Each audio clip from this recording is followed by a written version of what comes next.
পাঁচ বোনের ফুলের চাদর লেহেঙ্গা। অনেকদিন আগের কথা। ফুলপুরি নামের এক সুন্দর গ্রাম ছিল। এই গ্রামে থাকতো পাঁচ বোন। তাদের নাম দীপিকা, আলিয়া, ক্যাটরিনা, কেয়ারা আর সারা। ওদের বাবা অনেক আগেই পাঁচটা মেয়ে হওয়ার কারণে ওদের মা কমলিনীকে ছেড়ে চলে গিয়েছিল। ওরা এখন শুধু ওদের মাকে নিয়েই থাকে। কমলিনী ছিলেন গ্রামের সেরা দর্জি। তিনি খুব ভালো সেলাই করতেন। গ্রামের সবার জামা কাপড় তার হাতেই বানানো হতো। সকালের রোদে পাঁচ বোন একসাথে মায়ের চারপাশে বসেছিল। ঠিক তখনই সেখানে এসে দাঁড়ালো রাইসা নামের একটি মেয়ে। রাইসা গ্রামের একটি ধনী পরিবারের বউ।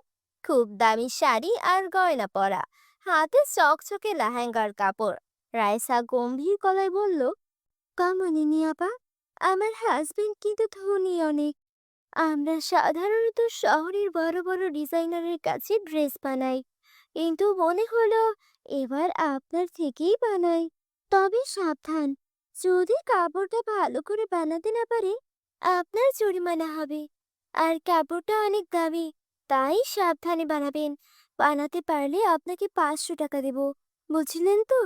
কমলিনী হেসে শান্ত উত্তর দিলেন, আমি সব সময় ভালোই সেলাই করি। তুমি তো আমার কাছ থেকে এতদিন জামা বানিয়েছো, কখনো কি অভিযোগ ছিল? এখন তো ধনী বাড়ির বউ হয়ে গেছো। ঠিক আছে, আমি সুন্দর করেই বানাবো। ঠিক তখনই বড় বোন দীপিকা বলে উঠল, আপা, বড় বড় ডিজাইনের কাছে বানাতে গেলে তো এই জামাটা অন্তত 5,000 টাকা লাগতো। আম্মু, তুমি এত কম টাকা নিও না তো।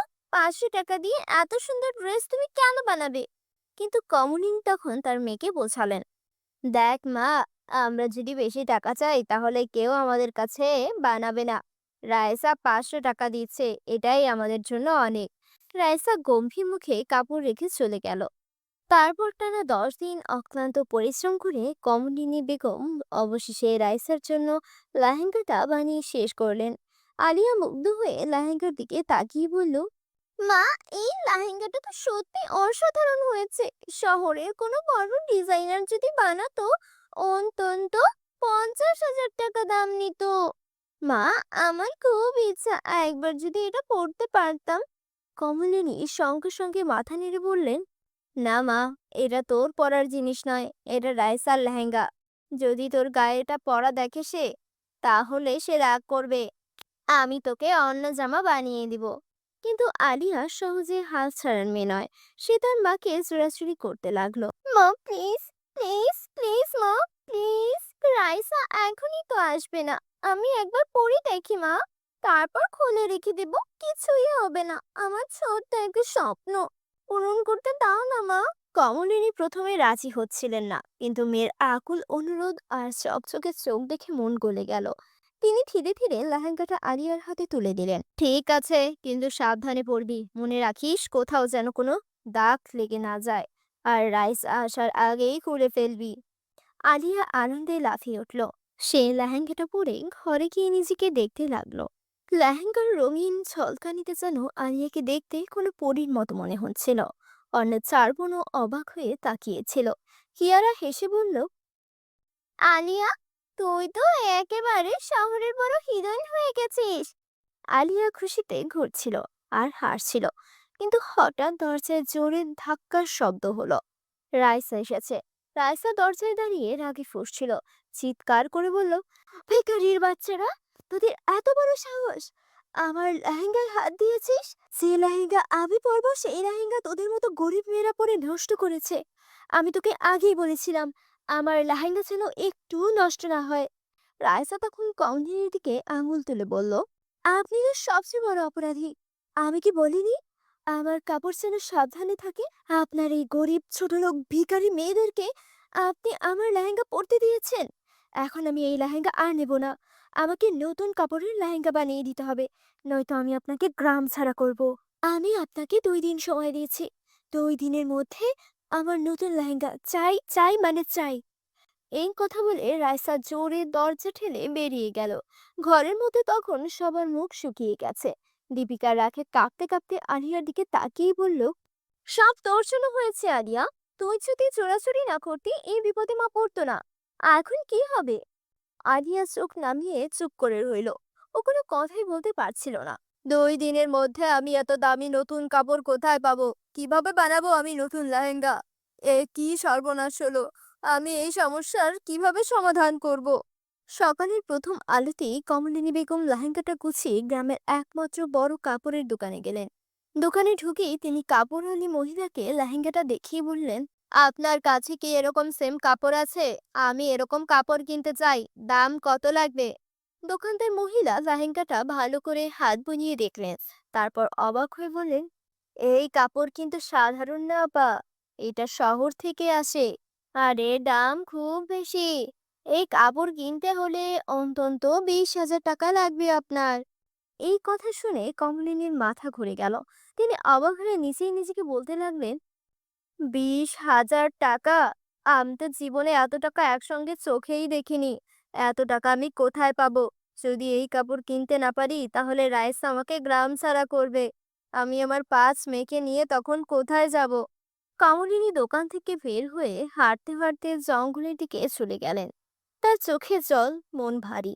জঙ্গলের ভেতরে গিয়ে তিনি কেবল ঘুরে বেড়াতে লাগলেন। কোথায় যাবেন, কি করবেন, কিছুতেই কিছু মাথায় আসছে না। এদিকে ঘরে সকাল থেকে 5 বোন অপেক্ষা করছিল, কিন্তু সন্ধ্যা পেরিয়ে রাত হয়ে গেল। তবুও মা ফিরলেন না। 5 বোন আতঙ্কিত হয়ে পড়ল। দীপিকা উৎকণ্ঠিত গলায় বলল, মা কখনো এত রাত করে বাইরে থাকে না। মা কি কোনো বিপদে পড়েছে? কেহারা কাপা কণ্ঠে বলে, হয়তো দোকানে গিয়ে কিছু হয়েছে। মা যদি কোনো অঘটন ঘটে থাকে কি হবে? মাকে খুঁজে বের করতেই হবে। ঠিক বলেছ, আমাদের মা বিপদে থাকতে পারে। আমরা যদি 5 জন একসাথে থাকি কোনো কিছুতেই হার মানবো না। চলো মাকে খুঁজে বের করি। 5 বোন সাহস নিয়ে জঙ্গলের দিকে রওনা দিল। জঙ্গলে তখন রাত নেমে এসছে। ওরা তারপরও সামনে এগিয়ে গেল। ওদের কিছুটা ভয় লাগলেও ওরা ওদের মাকে খোঁজার জন্য কোনো রকম ভয় না পেয়ে এগিয়ে চলল। হঠাৎ সারা থেমে গেল। তারা দেখতে পেল একটা পরী জঙ্গলে দাঁড়িয়ে আছে। ওরা তখন সাহস করে পরীর দিকে এগিয়ে গেল। এই মেয়েরা, তোমরা জঙ্গলে কি করছো? তোমরা কি ভয় পাও না? পরী, আমরা আমাদের মাকে হারিয়ে ফেলেছি। তুমি কি আমাদের সাহায্য করবে? তুমি কেঁদো না দীপিকা, আমি এক্ষুনি বলে দিচ্ছি তোমাদের মা কোথায়। তারপর পরী তার চাদর আয়নায় দেখতে পেল ওদের মা কমলিনী একটি নদীর পাশে বসে কান্না করছে। ওই তো মা, একা একা বসে আছে। পরী, তুমি আমাদের ওইখানে নিয়ে চলো, প্লিজ পরী, আমাদেরকে নিয়ে চলো। আচ্ছা ঠিক আছে, আমি তোমাদের নিয়ে যাচ্ছি, চলো তাহলে। তারপর তারা কমলিনীর কাছে পৌঁছায়। তারা দেখতে পেল কমলিনী সেখানে একা বসে কাঁদছে। কি হয়েছে? তুমি কাঁদছো কেন? আমাকে বলো। পরি, আমি যে কোনোভাবেই রাইস আর লেহেঙ্গা জোগাড় করতে পারিনি। ওই কাপড়ের যে অনেক দাম। তুমি কেঁদো না মা, আমাদের সব সমস্যার সমাধান হয়ে যাবে। পরি আমাদেরকে সাহায্য করবে। তোমরা 5 বোন অনেক ভালো মনের মেয়ে। এই নাও, আমি তোমাদের 5টা ফুলের লেহেঙ্গা দিলাম। এই লেহেঙ্গা তোমাদের সকল ইচ্ছা পূরণ করবে। ভালো থেকো মেয়েরা, আমি এখন আসি। তারপর পরই সেখান থেকে চলে যায়। তারপর কমলিনী আর তার মেয়েরা বাড়ি চলে আসে। রাইসাকেও একটা দামি নতুন লেহেঙ্গা দিয়ে দেয়। তারপর কমলিনী তার 5 মেয়েকে নিয়ে সুখে শান্তিতে বসবাস করতে থাকে। বন্ধুরা, তোমরা যারা যারা এই গল্পটি দেখছো তোমাদের নাম কমেন্টে লিখে জানাও। আমরা নেক্সট গল্পে তোমাদের নাম ব্যবহার করব। আর আমাদের চ্যানেলে নতুন হয়ে থাকলে এমন সব জাদুর গল্প পেতে আমাদের চ্যানেলটিকে সাবস্ক্রাইব করে দিও। আল্লাহ হাফেজ বন্ধুরা, দেখা হচ্ছে পরবর্তী কোনো ভিডিওতে।